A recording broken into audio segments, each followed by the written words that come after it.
Hi guys, James at Rampant Lion Reviews again for you today with another beer review. For this one, we are going to head over to Japan once again, and we're going to return to a brewery that's featured on the channel many times before. I've had some really nice beers from these guys over the last couple of years. They are still a relatively new addition to the Japanese beer scene, but they've built up a very good reputation for themselves in that short time.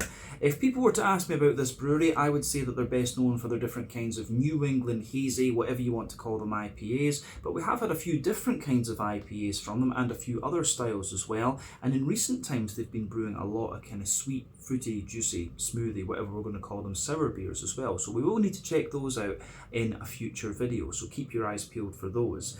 But the beer that we're going to have a look at today is a style that I've had from this brewery quite a few times before, one that I know they can do very well, but it's also part of a series of beers that these guys do that I haven't checked out yet. So this is quite interesting to introduce on the channel as well. So needless to say, I'm very, very curious to see what this beer is going to have in store for us. Hopefully it's another good beer, hopefully it makes for an interesting review, and as always, I hope that you guys watching enjoy my take on this one as well. So yeah, for this review then, we're going to head to Japan like I said. We're going to go out to the west of Tokyo to Yamanashi Prefecture, and we're going to go to a little place called Hokuto City to be specific, and that means that we're going to have a look at another beer from the wonderful Uchu Brewing. So this particular beer is called Space Wanderer Strata. It comes in at 10% ABV. This one is a New England Hazy, Imperial Triple, whatever you want to call it, IPA, part of their Space Wanderer series, which is a series of New England Triple IPAs, and they basically change the hop in each one of these. I've seen Space Wanderer Citra, Space Wanderer Galaxy, and then this one, Space Wanderer Strata. This is the first one that was released here in Hong Kong, and this is yet another beer that I picked up at the wonderful Gur Beer in Chimshatchui in Kowloon here in Hong Kong as well. So yeah, big shout out to those guys. I'll make sure to put the link in the video description for you below so you can go and check out what they have. Do check them out if you find yourself here in Hong Kong, of course. But yeah, let's crack on with this one then and see what the beer has in store for us. So, as always with my reviews then, I'll tell you a little bit about the brewery before we taste the beer. If you want to get straight to the tasting though, just fast forward. All the usual links can be found in the video description below. That's the brewery website, the link to my other reviews that I've done from Uchu Brewing before, and there will no doubt be more added to that list in the near future because I really do like this brewery. But there's all the usual social media down there. If you want to see more reviews, do please consider subscribing to the channel. The support that you give is massively appreciated, and remember you can go into the channel homepage and search for beer using the geography tagging system. So go in there, use the little search bar, put in your hometown, state, county, province, whatever you like. If I've reviewed beers from the area that you search for, they will pop up. Failing that though, you can check out the playlist of beers from different countries. You'll find this one in the Japanese playlist along with a number of other things. That is being added to very regularly, of course, because I do travel there to visit my son very often. And yeah, make sure you check out the playlist of beers from other countries as well, because there are some very interesting things on the channel these days. But yeah, let's go on to my brewery notes then, and I'll tell you a wee bit about Uchu Brewing once again. So, Uchu Brewing, as I've told you before, was founded back in 2017 by Masahiro Kusunose and Rumiko Suzuki. So they both came from a background in agriculture, and they first encountered craft beer on the US West Coast, and they found that they loved the different personalities that each brewery had, and they wanted to bring some of this craft beer culture back with them to Japan. So Masahiro started out as the main brewer, and Rumiko was mainly doing the kind of marketing and business side of things, but she was also taking part in the brewing originally as well. This brewery has of course scaled up quite considerably since those early days. But they started their farming activities back in 2009 under the name Space Farmers, and they grew rice and vegetables and other things without pesticides, so basically organic farming, and they ran this business for a good few years. But in 2016 they planted hops, and they have their own hop fields right next to the main brewery, and they often hand pick a number of the hops that go into the beers. But today they're running miso making and rice paddy workshops as well as various other things, so the farming activities are still active. But they raised over 3 million yen through crowdfunding, and they used this to build their own brewery in Hokuto in Yamanashi Prefecture, and much of the construction of this place was DIY. So they sold their first beers in 2018, and then they expanded the brewery again in 2021 with a second round of crowdfunding, this time raising over 17 million yen. But the next year, in 2022, they raised a further 12 million yen, and they used this to open their first tap room, which is called Roadside Station Kobuchisawa, and this is about 15 kilometers away from the brewery. But over the next few years, they're planning to open up a new brewery and a larger one, and they're currently working to produce some barrel-aged beers as well at the moment, from what I understand. But the name Uchu Brewing literally translates into English as space brewing, so Uchu Brewing is, space brewing, and most of their beers as a result are named after different space themes, be it actual constellations or planets or whatever, or some of them have got a few science fiction-y type names to them as well, I would say. But as of July 2024, when I'm filming this review for you, these guys have produced 245 different beers according to Untappd, and that number will no doubt continue to increase as time goes on. But yeah, that is everything that I can really tell you about Uchu Brewing for the moment. If you want to learn more about these guys, you can check out the brewery website, you can follow them on Facebook and Instagram to keep up to date with all the latest goings on, and you can check out the Rate Beer, Untappd and Beer Advocate pages to learn a little bit more about all the different beers that these guys have done. So yeah, let's go on and have a little look at the beer itself then. So this one is a 350 milliliter can, which is of course a kind of standard measurement in Japan. Pretty much all of the beers in the Space Wanderer series have this this kind of artwork. You can see the planets of the solar system all lined up there, which I think is quite nice. Plain silver top on the can there. This is a kind of typical Japanese can there. What does it say in the hiragana? Osaki desu, yes. So it says on the top this is alcohol, and I think that's what the braille must say on the side as well.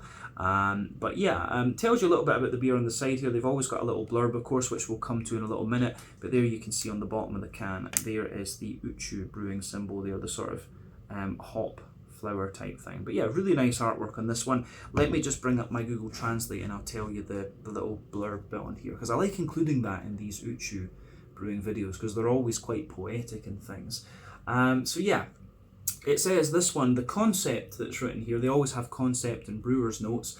So the concept says, the drink brewed by the legendary adventurers who explored the mysteries of Earth was called Space Wanderer. They hope to tell their stories to the people who drink it and awaken their sense of adventure. Let's go on a journey into the unknown.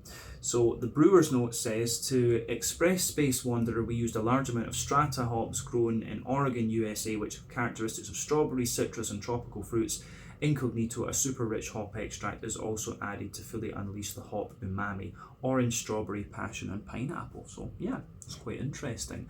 But yeah, the English of course is a little bit odd there because it's a translate thing and my Japanese isn't good enough to just fully translate it properly. But yeah, anyway, but yeah, like we said earlier, this one is a 10% New England Hazy Imperial Triple, whatever you want to call it, IPA. Strata as a hop, as we said, comes from America. It's a fairly newly released hop. That one about 15-16% alpha acid, if I'm not mistaken, gives you lovely strawberry characters. I often find it has a little bit of melon and a little bit of gooseberry to it as well.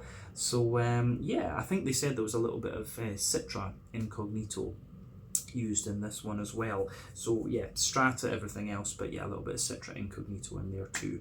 So yeah, let's get this guy out into the glass then and see how we go. Space Wanderer Strata from Uchu Brewing in Hokuto, Yamanashi, Japan. Really looking forward to this actually, and we will need to see if we can try a few other beers from this series as well.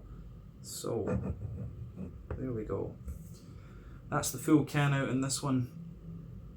Nothing really left in the bottom of it there, but it looks very, very nice, as you would expect from Uchu. So you can see that this beer is poured with about a finger of a frothy, I would say kind of cream coloured head there. You can see the smaller bubbles on the surface of the liquid and a few bumpier ones as you go further up the head there. But all in all, in terms of what you would expect from a New England IPA of any description, this one is pretty much within those boundaries.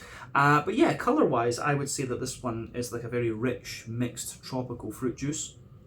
It looks pretty good. I always like comparing the appearance of New England IPAs to fruit juices because that's really just what they remind me of. But remember, the colour of your beer depends on a few different things. One, the type of malts that you use. This goes a long way to determining your EBC rating. Two, length of your wort boil is going to play a role because the longer you boil the wort, the more the sugars caramelize and thus you get a darker colour of beer. But any barrel aging that you do or adjuncts you put into the beer will affect the colour as well. But of course, most of the time you don't have to care about that when it comes to IPAs of pretty much any description.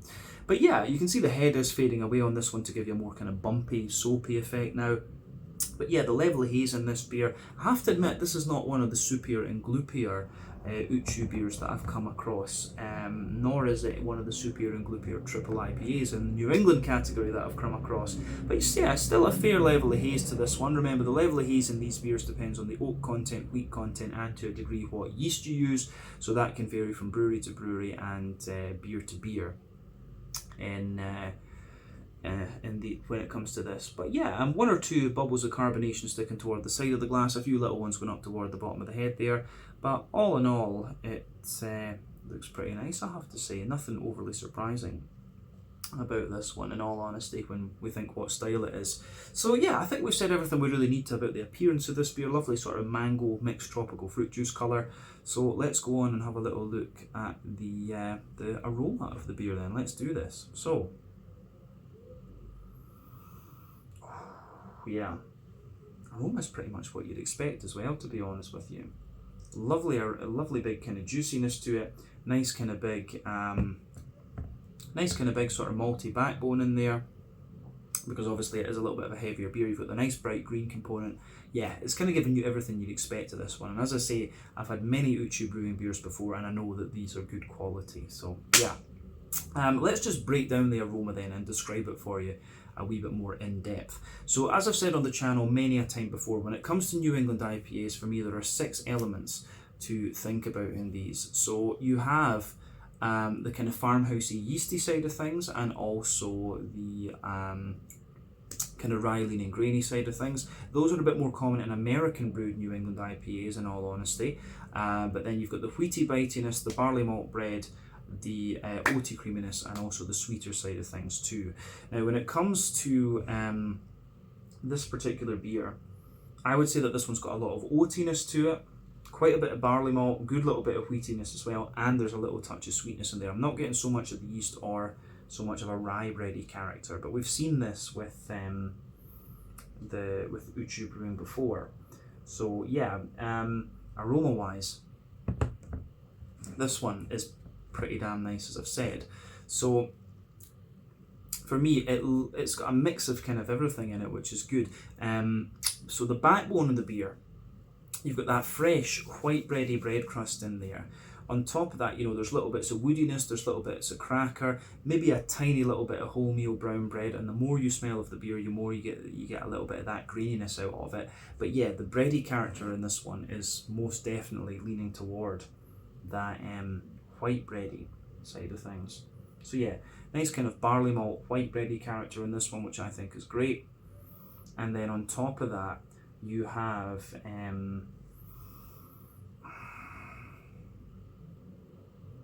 on top of that, you can smell like a more dense white bready character to this one. So in the back of the nose, there's a really nice little bit of a kind of wheaty bitiness in there. You've got that smooth white bready wheaty character to it, and then yeah, you've got that nice oaty creamy character coming out of the beer as well. So yeah, the way everything kind of pieces together in this beer on the malty side of things, I think is great. So yeah, the wheaty character in this one, as I say, one of the things you have to watch with New England IPAs is that your wheat and your oats, depending on what part of the world they're from, they can vary a little bit. European oats, for example, are more creamy. American oats are a little bit more porridgey. European wheat is a little bit more bitey, whereas American wheat is that little bit smoother. Of course, I don't know how much wheat and oat is actually produced in Japan. Probably there is quite a bit of it up in Hokkaido, of course. Or in Tohoku region as well, but yeah, they're probably importing stuff from Australia and New Zealand, I would think, as well. But yeah, the wheaty character in this one is quite bitey, and the oatiness is quite interesting in this one too, because it's quite creamy, but at the same time it does have a little bit of an almost porridgey note to it too. But we have to bear in mind that this beer, I have had this beer I think about 3 weeks or something like that, maybe 4 weeks, maybe a little bit. I think it's about 4 weeks I've had this one actually. This is the last of the Uchus that I bought that I'm reviewing. But yeah, the thing with oatiness in these New England IPAs is that oatiness can be a very crude measure of how fresh your New England IPA is. So essentially, the creamier the oats are in the beer, the fresher the fresher the beer is, the drier they are, the older the beer is. It's very crude, of course, and it depends exactly where your oats are from, but this is something that I've just found from experience. Now, the oaty character in this beer is actually still quite creamy, but there is a little bit of dryness starting to creep its way out of it, so we have to keep that in mind with this one. So yeah, there's a nice little bit of oaty creaminess in there, but also a little bit of dryness, and we're also getting nice little bits of we're also getting a nice little bit of sweetness out of this. So there's a wee bit of like Werther's Original butter candy butterscotch coming out of the beer. Yeah, and it's a little bit of McVitie's digestive biscuity character that's in there as well. So yeah, a little bit of Werther's Original butter candy butterscotch, maybe even a little bit of straight caramel out of this one, and then yeah, you've got that little bit of biscuit in there. But I think at that we've covered everything that we've covered everything that is there on the malty and yeasty side of things, to be honest with you.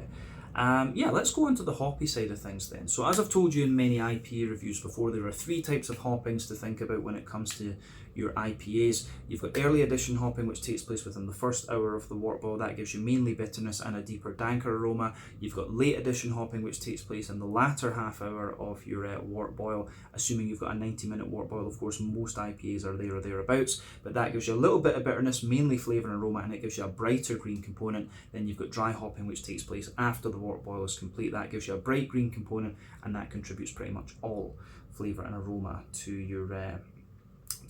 So New England IPAs tend to rely on late addition and dry hopping. West Coast IPAs use all 3, which is why the West Coast IPA is deeper, danker, and more bitter, and the New England IPA is kind of lighter and juicier in its hoppy character, of course. But with this one, of course, you've got that lovely bright green component coming out of it, which I think is really nice. I mean, for me, there's a little bit of earthiness in this one, so there's a teeny little bit of earthiness in there, but your green component otherwise is actually quite oily, and that's most likely down to the use of Incognito. So you can smell that lovely oily floral aromaticity coming out of this one. There's a good little bit of grassy zestiness in there as well, and the way that everything kind of pieces together within that green component, I think, is really nice in this beer as well. So yeah, good little bit of grassy zestiness, which I think is most likely to come from the Citra Incognito in there, and then yeah, you've got that big oily floral aromaticity coming out of it too. In terms of the fruitiness, it's kind of what you'd expect if you think about the 2 hops in this one, and the Strata in particular. So for me, I do get a little bit of like juicy mango and apricot and stuff like that, which is going to come from the use of the Citra in there. But for me, there's a lot of oily melon and quite a bit of gooseberry as well. Those are elements that you'd always expect from Strata, of course. And then yeah, you have that nice juicy kind of strawberry type character out of this one too. So the way that all of that kind of pieces together is really, really nice in this one. So this beer, it gives you pretty much everything you would want from this style, to be honest with you. The aroma is really nice, and it's quite nice to see Strata highlighted again. I don't think I've had a Strata single hop IPA for quite a wee while, come to think of it. So yeah, the way that pieces together in this one, I think, is very, very nice. So big thumbs up to Uchu Brewing once again for their aroma. As I always say, take a bit of time to enjoy that, because that is half the experience when it comes to craft beers and things. But let's have a taste of this one now and see what it's all about. So yeah, this is the Space Wanderer Strata, a 10% New England Hazy, Imperial Triple, whatever you want to call it, IPA from Uchu Brewing in Hokuto City, Yamanashi Prefecture, over in Japan. Lovely brewery that you do need to check out. But let's get stuck into this one. Slàinte, skål, cheers, kanpai.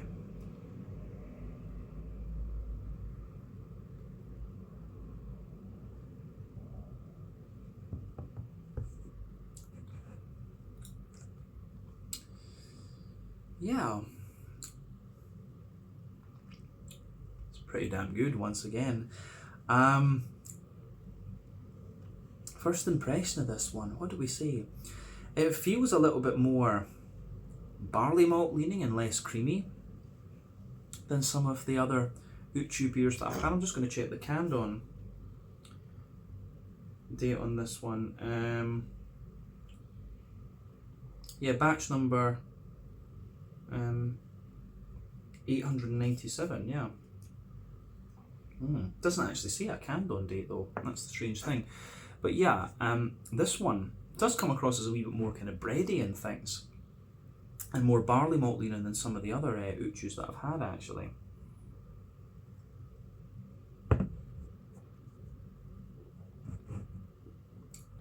But again, really, really nice. Very, very solid. Triple IPA from these guys. Actually quite dangerously drinkable, to be honest with you.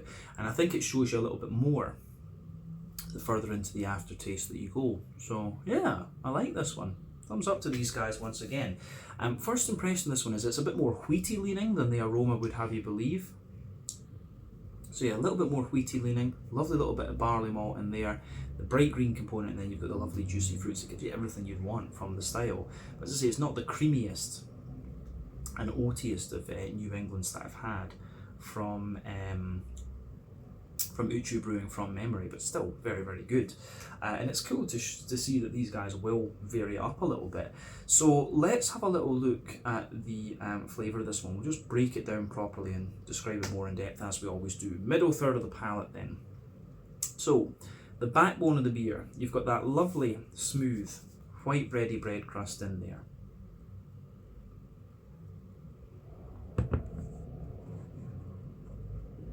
So yeah, as you go further forward on that, middle third of your palate there, so you've got the bread crust in the backbone there, you get a little touch of woodiness out of this one, then you've got that kind of Jacob's cream crackery type quality that comes out of the beer. So yeah, a little bit of Jacob's cream cracker in there, and then yeah, above that you start to get the bready notes. So maybe there's a little bit of a wholemeal brown bready layer in there, and you get a bit more graininess out of the beer into the aftertaste. Then above that you've got the white bready character, which shows you a little bit more, the white bready character shows you a little bit more kind of fluffiness and things like that as well. So the brown bread, the white bread, then above that you start to get the more dense kind of wheaty character coming out of the beer, which I think is really nice.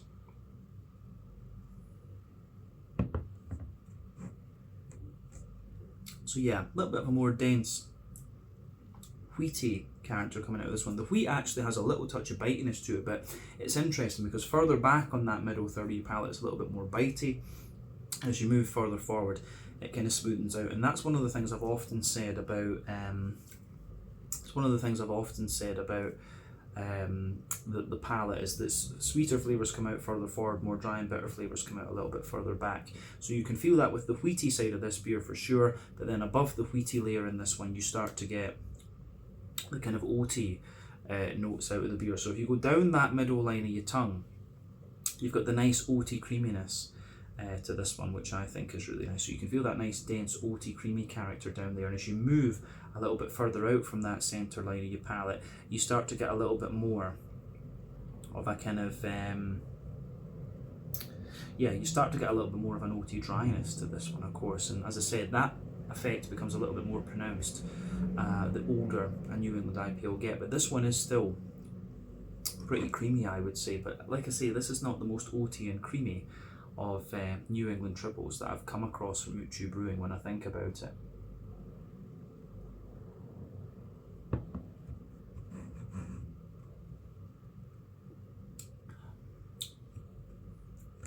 And in fairness, I think the further into the aftertaste that you go with this one, and the more that you drink of it, the more the oats really come out of it. But in the dead centre of your palate, you can feel that little bit of Werther's Original butter candy, butterscotchy sort of note coming out of the beer. So you've got a little bit of that in the centre of your palate there, and then as you move further out from it, you get a wee bit more of a kind of McVitie's digestive biscuity type note out of it, and I think that is really nice, this one. I think the way that all of that pieces together is really interesting. So yeah, a little bit of Werther's Original butter candy, butterscotchy, boozy note in the middle of your palate, then a wee bit of biscuit just going further, just coming further out from that. So yeah, I think at that, I think we've said everything we need about the middle third of your palate in this beer. So let's go to the back third of the palate then. As I've often said, the back third of your palate will show you very similar flavours to the middle third of your palate, just at different intensities. So yeah, the border region between middle and back third of your palate. You get a little bit of the bready build up in there. You've got the kind of brown bready character. Yeah, so you've got the brown bready character in there, the sort of white bready character above that, and then just a little bit of the more wheaty bitiness in there. But then the base of that back third of your palate, you've got the bread crustiness in there, which is a little bit drier and a little bit more grainy. The cracker sits above that. The brown bready layer feels a little bit taller, lighter, and more airy. The white bready layer above that feels a little bit taller, lighter, more airy. Both of those are a little bit drier, of course. And then you can feel the kind of bitey nature of the wheat just creeping over the top of that there and kind of lingering into the aftertaste too. So yeah, above everything else on that back third of your palate, you start to get the yeasty side of the beer. So let's have a little look at those yeasty flavours that come out of this one too.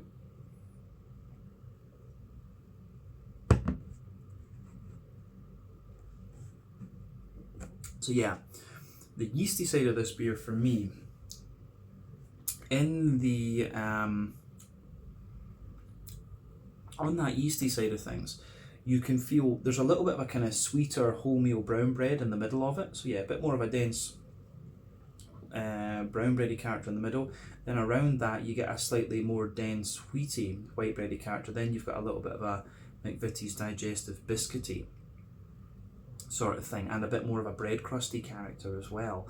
So yeah, the yeasty character in this beer is quite interesting. Maybe got a little bit of a woody type note to it as well. So yeah, really interesting yeasty side of this beer, but it does give you a wee bit of graininess into the aftertaste, I would say. So yeah, the back third of your palate there, you can feel the flavour is taller. Then as you move further forward into the middle third of your tongue, it just kind of condenses down and squashes together that little bit more. So yeah, the way everything pieces together there, I think, is really, really nice. So I think we've covered everything we need to say about the malty and yeasty side of this beer. The more that I drink of it, actually, the more this becomes a slightly more wheaty and bitey New England IPA. But you definitely can get the barley malt and the oaty side to this beer as well. But let's focus on the green component and the hoppy side of things with the beer then. So back corners of the palate, you do get a little touch of earthiness there. As you move further forward, there's a little bit of herbal character, and as you push further forward from that, you've got a nice little bit of floral aromaticity to this one. So that's really nice as well. Nice big floral aromaticity there. Not really much dankness to this beer, I would say, but the green component is quite oily. As I said earlier, that's probably down to the fact that there is Citra Incognito in this one. But round the front curve of your palate, it's lighter and more grassy, and there's a little touch of zestiness to this beer as well, which I think is really quite nice.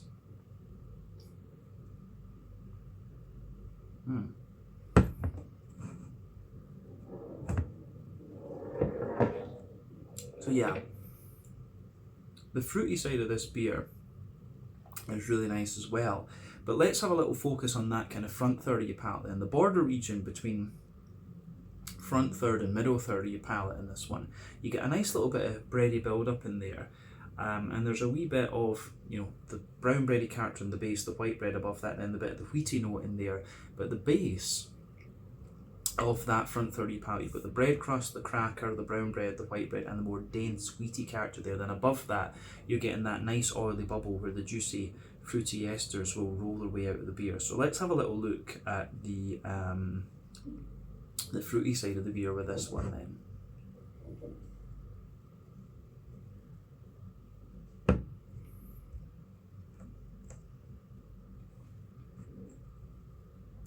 So, fruity side of this one is really quite nice actually. Yeah, I think you get more of the fruit. You get more of the strata into the aftertaste with this beer. You can certainly feel a bit of the presence of the citra in this one for sure. But yeah, the strata I think is shows a bit more of its character into the aftertaste. I actually saw just after this one appeared in Hong Kong, they got the Space Wanderer Citra, and trying this beer now, I do wish I could have got the Citra as the first one to try in this series, because the Citra, the underlying character, the fruitiness in the one is quite present. So if they're going to change, if they were going to do this as a sort of single hop series, I think taking the Citra out of this might be an idea. But yeah, the Citra presence is noticeable in this one. If you go to the back of the front third of your palate. You can certainly feel a little bit of that stronger grapefruity character there. That's going to come from the Citra, and there's a little bit of peachy sharpness as well, and again, that's going to come from Citra, and the sort of zesty, grassy character in this one will come from the Citra too. So yeah, those are things that are not usually visible when it comes to, or detectable when it comes to Strata. So for me, the Strata elements of the fruity character in this one, in that oily bubble, you've got a good little bit of melon on the back half of that front third of your tongue, so you can feel that big, quite pungent melon in there, and then as you move further forward, you can feel that into the front half of that front third of your palate, you get this kind of oily gooseberry sort of note, and then there's a kind of juicy sort of strawberry character coming out of it as well. So that's really interesting in this one for me.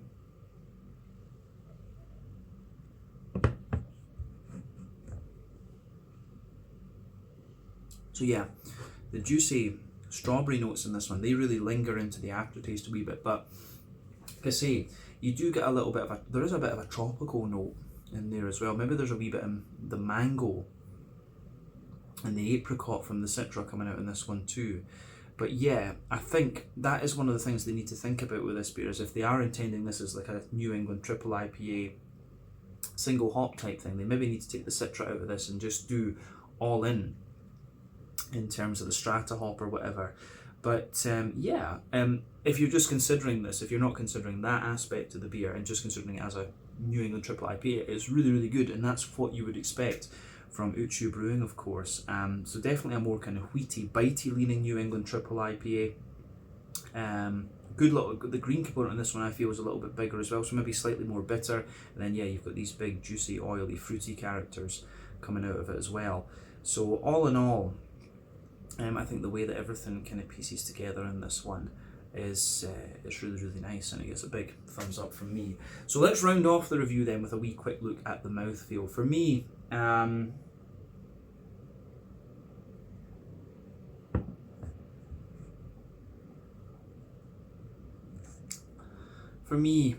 I would say this beer, mouthfeel wise, top end of mid-bodied, bottom end of full-bodied. Carbonation is quite smooth in this one. I actually find this one a bit drier than some of the other Uchu beers that I've had before, which is kind of interesting, but still you can feel the quality of the water there. You know, some of the Japanese water from the mountains and things is very, very good. They take that very seriously in Japan. It's one thing I really love about there, is they're always very, you know, environmentally conscious and things like that. So you can taste the quality of the water in this beer. In terms of the IBU of this one, I would say this has got to be about 50, maybe 60 IBUs. It just feels as if the green component lingers in this one a little bit more.